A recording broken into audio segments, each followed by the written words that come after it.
Good morning, dear students. Today we'll be continuing with the chapter presentation of data. Presentation of data में देखो tabular presentation होता है. In this tabular presentation, what we have to study is components of table, features of a good table, kinds of table, and classification of data and tabular presentation. This we have to study in presentation of data under tabular presentation. Then another thing we will study is textual presentation. Another thing is diagrammatic presentation.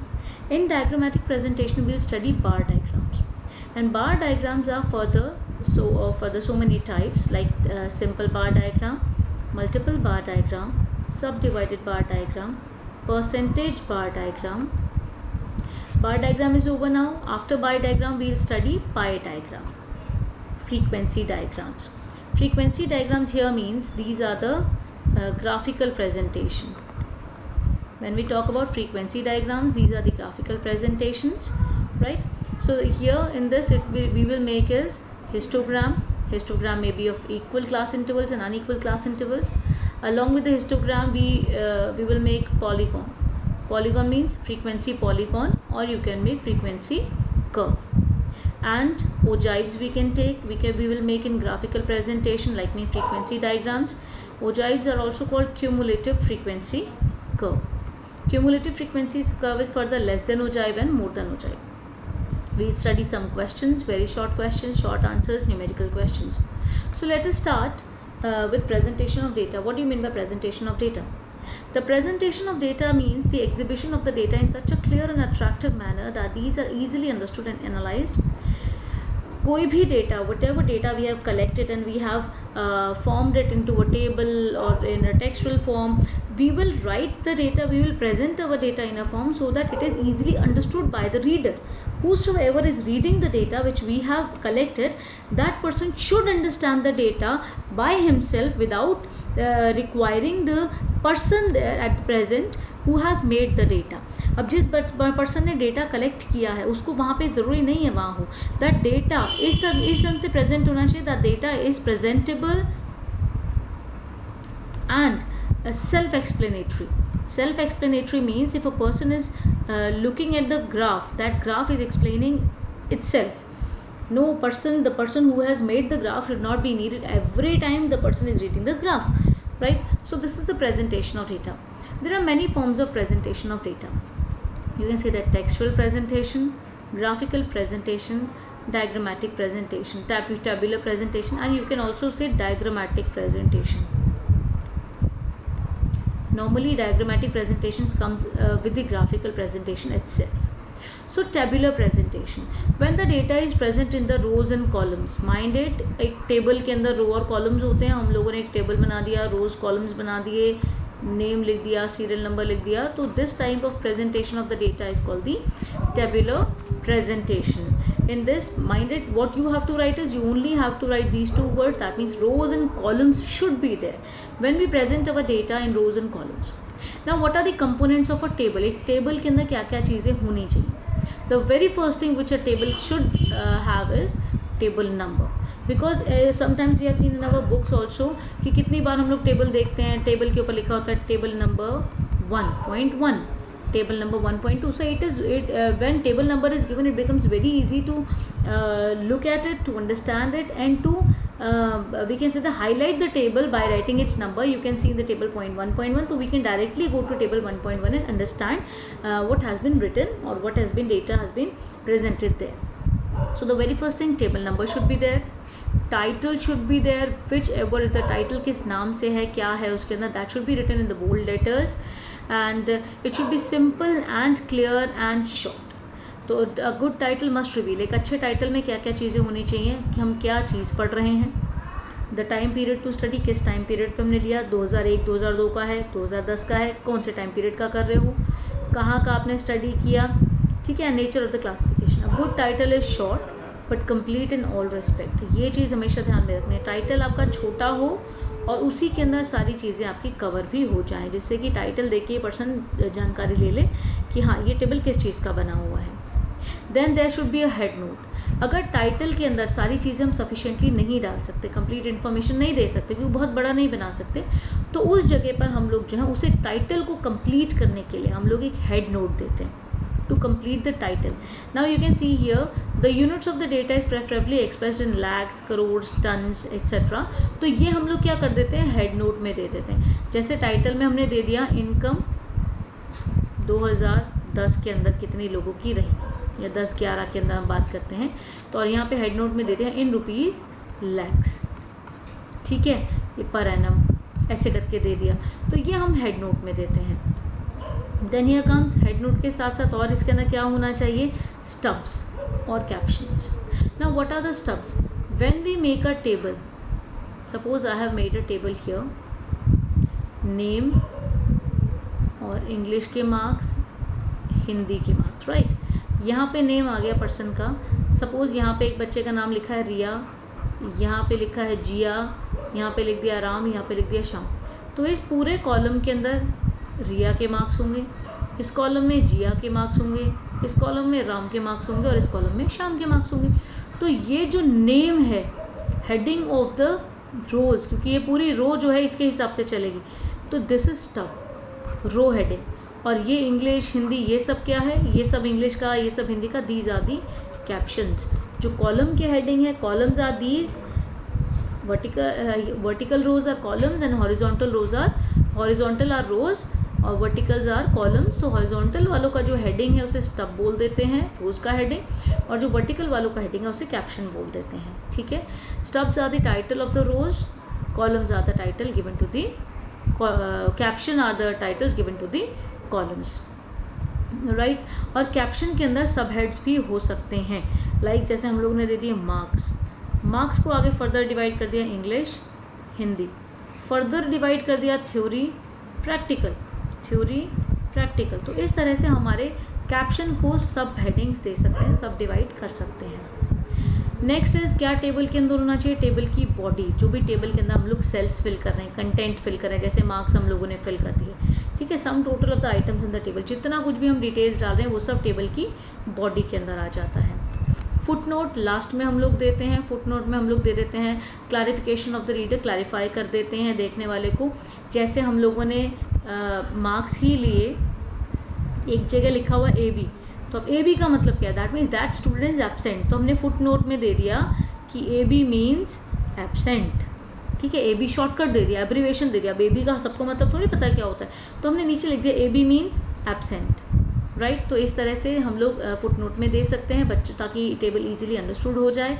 और source कहाँ से data हम लोगों ने collect किया है वो हम लोग को ज़रूर देना. फॉर्मेट देख सकते हैं, table number, title, head note, caption, sub head, row headings, इसका हेडिंग स्टब हो गया, ये सेल्स, ये बॉडी हो गई, पूरी body of the table, foot note हो गया और सोर्स हो गया. So this is a format of a table. Whenever a question comes to make a table you have to use this format. So please remember which things are very important to make a table. Now let's study the features of a good table. What are the features of a good table? एक अच्छा table कैसा होना चाहिए? Construction of a table depends upon the objective of the study. ठीक है, कोई hard and fast rule नहीं है उसको बनाने का. आपको टेबल को यूज़ करना है. टेबल के अंदर जो भी चीज़ें आप यूज़ करें, सबसे मेन आपकी होती है कि आप उसे फॉलो करें जो उसकी गाइडलाइंस है. कि एक तो उसका टाइटल कंपैटिबल होना चाहिए आपका जो स्टडी है उसके साथ, टाइटल मैच होना चाहिए कि आपने टेबल के अंदर क्या चीज़ें दे रखी हैं. टेबल आपका ऐसा होना चाहिए कि यू कैन ईजिली कंपेयर. ठीक है, इस तरह से हम लोग रोज़ और कॉलम्स में अपना डेटा डालें कि कंपैरिजन इजी हो जाए. तीसरा कि हम अपने टेबल के अंदर जो भी चीज़ें डाल रहे हैं, ठीक है, उसका स्पेशल एम्फेसिस होना चाहिए. स्पेशल एम्फेसिस किस में होना चाहिए, हेडिंग्स के अंदर, कि हम क्या चीज़ ले रहे हैं हेडिंग्स में डाल दिया, उसको बोल्ड कर दिया, इटैलिक कर दिया, अलग से उसको शो कर दिया, स्पेशल एम्फेसिस दे दिया. आइडियल साइज़ मतलब टेबल बहुत ज़्यादा बड़ा भी नहीं होना चाहिए. एक लिमिटेड चीज़ें हम टेबल के अंदर डालें. बहुत ज़्यादा डेटा अगर हम लोग टेबल के अंदर डालेंगे तो उसको याद करना बहुत मुश्किल हो जाएगा. एक छोटा टेबल इजीली याद हो जाएगा, एक बहुत बड़ा अगर टेबल होता है तो उसे याद करना बहुत मुश्किल हो जाता है. इसलिए आइडियल साइज़ होना चाहिए. स्टब्स मेंशन होने चाहिए. ठीक है, if the rows are too long, बहुत लंबे लंबे हैं, तो stubs may be given at the right hand side of the table. इस साइड में भी दे सकते हैं हम लोग स्टब. ठीक है, यूज़ ऑफ ज़ीरो. ज़ीरो जो है तभी यूज़ करें कि जब हमें कोई क्वांटिटी बतानी हो. अदरवाइज ज़ीरो को आप यूज़ ना करें, ज़ीरो की जगह आप डैश लिखते हैं। जहाँ आपके पास कोई डेटा नहीं है, कोई भी डेटा नहीं, please better to use dash instead of zero, because zero जो है नॉन अवेलेबिलिटी ऑफ डेटा को नहीं बताता, ज़ीरो बताता है कि क्वांटिटी हमारी ज़ीरो है। तो जब हमारे पास कोई अवेलेबिलिटी नहीं है तो उसको हम लोग डैश से माइनस साइन से प्रेफर करें, तो दैट इज़ बेटर। और you can write that not applicable, NA लिख सकते हो। हेडिंग आपका प्रॉपर होना चाहिए, सिंगुलर फॉर्म में होना चाहिए, ठीक है। Like in the column indicating goods, जहाँ पे गुड्स हैं the word good should be used, good आप लिख दो तो काम हो जाएगा, आपका हेडिंग सही होना चाहिए। योर एब्रीवेशंस, ये abbreviation should be first, heading के अंदर तो एब्रीवेशंस अवॉइड करो, and if you have use the headings in the body of it तो आप उसको फुट नोट में दे दो एब्रीवेशंस को कि हमने शॉर्ट फॉर्म किसकी यूज़ की है। Footnote should be only given if needed. If you have given abbreviations in the cell or body, you can write the footnotes. Unit ज़रूर लिखो कि आपने अगर वेट लिया है तो किस में लिया है, केजी में लिया, रुपीज़ में इनकम लिया, इनकम भी किस में है, लैक्स में है, थाउजेंड्स में है या करोड्स में है, पर मंथ है, पर एनम है, ये सारी चीज़ें देनी बहुत ज़रूरी हैं। और टेबल का जो टोटल हम लोग कोई भी चीज़ करते हैं इन द एंड, जो भी हमारे कॉलम है उसका लास्ट में टोटल कोशिश करो निकालो, that is very important to write. Percentage और रेशियोज़, ये सारी चीज़ें कोशिश करो अवॉइड करो, और अगर है तो प्रॉपर फॉर्मूला उसके अंदर लगा होना चाहिए, जिसकी वजह से हम लोग उसको बहुत ज़्यादा इन्फॉर्मेटिव बता देते हैं। जैसे अगर हमने बच्चे के मार्क्स लिखे और लास्ट में हमने उसकी परसेंटेज लिख दी कि बच्चे के इतने % मार्क्स हैं, वेरी इन्फॉर्मेटिव हो जाता है। तो ये चीज़ हम लगाएं तो बहुत अट्रैक्टिव भी होगा, बट इसके लिए प्रॉपर हम लोग को फॉर्मूला यूज़ करना चाहिए, ठीक है। And if some approximate figures have been used in the table, the extent of approximation must be noted. कोई चीज़ अगर हम लोगों ने, या सपोज हमारे पास कोई भी डेटा है 11.99, अब उसको हम लिख देते हैं 12 अप्रॉक्स, क्योंकि 0.99 है, वो 12 तो नहीं है, 12 अप्रॉक्स लिख दिया, तो ये अप्रॉक्स लिखना बहुत ज़्यादा ज़रूरी है। 11.52 है, हमने लिख दिया 12 अप्रॉक्स, तो अप्रॉक्स लिखना बहुत ज़्यादा ज़रूरी है, because 11.52 is not equal to 12, but if we are writing round off करके 12, तो दैट मीन्स हमें अप्रॉक्सीमेटली लिखना ज़रूरी है। डेटा कहाँ से लिया है उसका सोर्स मेंशन करना लास्ट में ज़रूरी है। साइज़ ऑफ कॉलम हमारा बराबर होना चाहिए, कहीं पे ज़्यादा कहीं पे कम नहीं, किसी चीज़ के लिए तो हमने ज़्यादा ले लिया, किसी चीज़ के लिए हमने कम ले लिया, ऐसा टेबल नहीं होना चाहिए। और कॉलम्स के अंदर लाइंस खींची हुई होनी चाहिए, जिससे कि हम कॉलम्स को, सेल्स को अलग से हम उसको सेपरेट कर सकें, ठीक है, सेक्शंस को अलग अलग कर सकें।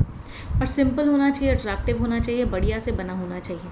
तो एक तरह से हम टेबल्स का यहाँ पे डिफ्रेंशिएट कर देते हैं। टेबल अकॉर्डिंग टू पर्पस हो सकता है, originality, and according to construction. According to purpose हमारा दो तरह के होता है, जनरल पर्पस और special purpose. According to originality हमारा आ जाता है ओरिजिनल एंड डिराइव्ड, और अकॉर्डिंग टू कंस्ट्रक्शन है सिंपल एंड कॉम्प्लेक्स। कॉम्प्लेक्स को फर्दर डिवाइड कर दिया गया, मैनीफोल्ड, डबल एंड ट्रेबल।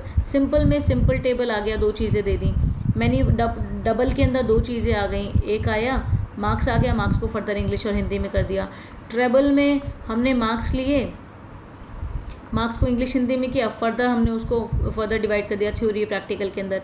ऐसे ही जब हम लोग अपने कैप्शन को सब डिवाइडेड कर देते हैं बहुत सारे पार्ट्स के अंदर, दैट बिकम्स मैनीफोल्ड। ये सारे kinds of table I have already explained you one by one in my previous videos, please go through the previous videos to understand it, right. तो ये काइंड्स ऑफ टेबल जो है यहाँ पे हम लोगों ने एक्सप्लेन कर रखा है, general purpose, specific purpose, original table, और इसमें से जो हम लोगों ने डिराइव टेबल लिया, ठीक है। अब इसको देख लो अकॉर्डिंग टू कंस्ट्रक्शन, सिंपल और वन वे कैसा होता है। A simple table is that which shows one characteristic. अब आप देखो एक ये सिंपल सा टेबल बना हुआ है, हम लोगों ने एक टेबल ले लिया, इसके अंदर एक कैरेक्टरिस्टिक्स है, नंबर ऑफ स्टूडेंट, और इधर क्लास ले लिया और टोटल दे दिया, ये सिंपल टेबल है।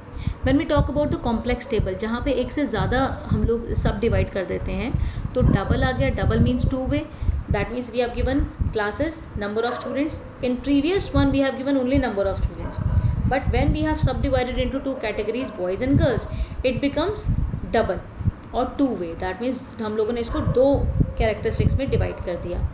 Further, when it is further divided, number of students हैं, उसको बॉयज़ और गर्ल्स में किया, फर्दर बॉयज़ और गर्ल्स को भी रूरल और अर्बन में कर दिया। रूरल के कितने बॉयज़ हैं और रूरल के कितने गर्ल्स हैं, अर्बन के कितने बॉयज़ हैं और अर्बन के कितनी गर्ल्स हैं, तो ये ट्रेबल हो गया, जहाँ पे हम लोगों ने 3 कैरेक्टरिस्टिक्स को ले लिया।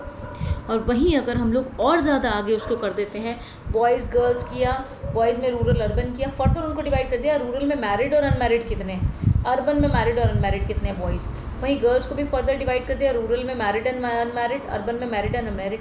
जहाँ 3 से ज़्यादा हम सब डिवाइड कर देते हैं, that becomes the manifold table. ठीक है, मैनीफोल्ड टेबल।